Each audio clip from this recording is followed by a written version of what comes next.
Welcome to beginner friends. అందరికీ నమస్కారం. ఓం నమో భగవతే వాసుదేవాయ. ఓం నమో భగవతే వాసుదేవాయ. భగవద్గీత పారాయణలో ఈరోజు 3వ అధ్యాయము కర్మయోగము. 25వ శ్లోకం. సక్తా కర్మణ్య విద్వాంసో యథా కుర్వంతి భారత కుర్యాద్విద్వాంస్తదా సక్త చికీర్షుర్లోక సంగ్రహం. తాత్పర్యం: అజ్ఞానులు కర్మఫలముల యందు ఆసక్తి మరియు మమకారంతో తమ విధులను నిర్వర్తించినట్లుగా ఓ భరతవంశీయుడా, జ్ఞానులు కూడా లోకహితం కోసం, జనులకు సరియైన మార్గదర్శకం చేయడం కోసం తమ కర్మలను ఆచరించాలి. ఈ శ్లోకంలో లోక సంగ్రహం చికీర్షు అంటే ప్రపంచ సంక్షేమం కోరి అని. ఈ విధంగా జ్ఞానులు మానవజాతి ప్రయోజనం కోసం ఎప్పుడూ కర్మలు చేయాలని శ్రీకృష్ణుడు మరోసారి ఉద్ఘాటించాడు. ఇంకా ఈ శ్లోకంలో సక్తాహ, అవిద్వాంసః అన్న పదాలు శారీరక దృక్పథంలోనే ఉండి ప్రాపంచిక సుఖాల పట్ల ఆసక్తి కలిగి ఉన్నా శాస్త్రవిహిత వైదిక కర్మకాండల పట్ల పూర్తి విశ్వాసము కలిగి ఉన్న జనుల కోసం వాడబడింది. వారు అజ్ఞానులు, అవివేకులు అనబడతారు. ఎందుకంటే వారికి పుస్తక జ్ఞానం ఉన్నా వారు భగవత్ ప్రాప్తియే అంతిమ లక్ష్యం అని అర్థం చేసుకోరు. అలాంటి అమాయకులు బద్ధకం, శంక లేకుండా తమ కర్తవ్యమును జాగ్రత్తగా శాస్త్రోక్తముగా నిర్వర్తిస్తారు.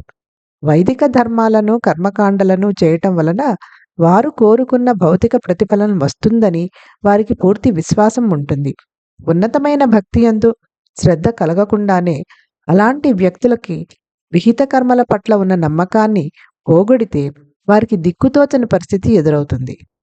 ఇంద్రియ విషయముల పట్ల వైరాగ్యం కలిగినంత వరకు, భగవత్ విషయంలో శ్రద్ధ ఏర్పడినంత వరకు కర్మలను ఆచరిస్తూనే ఉండవలెను. ఎలాగైతే అజ్ఞానులు విశ్వాసంతో కర్మలు చేస్తుంటారో అలాగే జ్ఞానులు తమ పనులను శ్రద్ధతో భౌతిక ప్రతిఫలాల కోసం కాకుండా సమాజానికి ఆదర్శం చూపడానికి చేయాలి. అంతేకాక ప్రస్తుతం అర్జునుడున్న పరిస్థితి ఒక ధర్మయుద్ధం కాబట్టి సమాజ శ్రేయస్సు కోసం అర్జునుడు క్షత్రియ వీరునిగా తన కర్తవ్యం నిర్వహించాలి. Meaning of the shloka is: O Arjuna, as ignorant people perform their duties with attachment to the results, so should the wise act without attachment for the sake of leading people on the right path. In this verse, the expression Loka Sangraham Chikirshu means wishing the welfare of the world.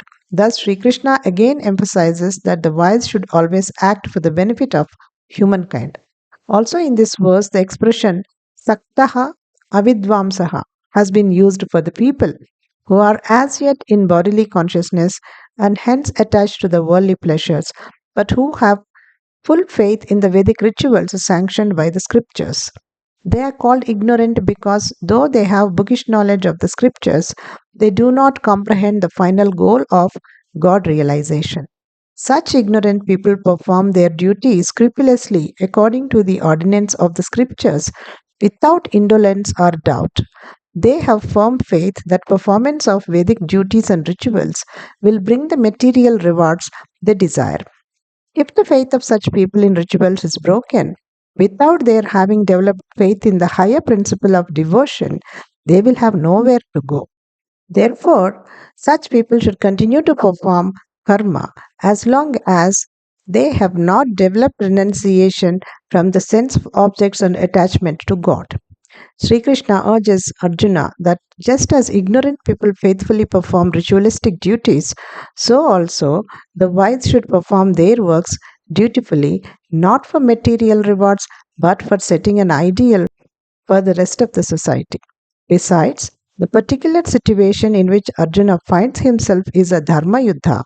Thus, for the welfare of the society, Arjuna should perform his duty as a warrior. ఓం నమో భగవతే వాసుదేవాయ.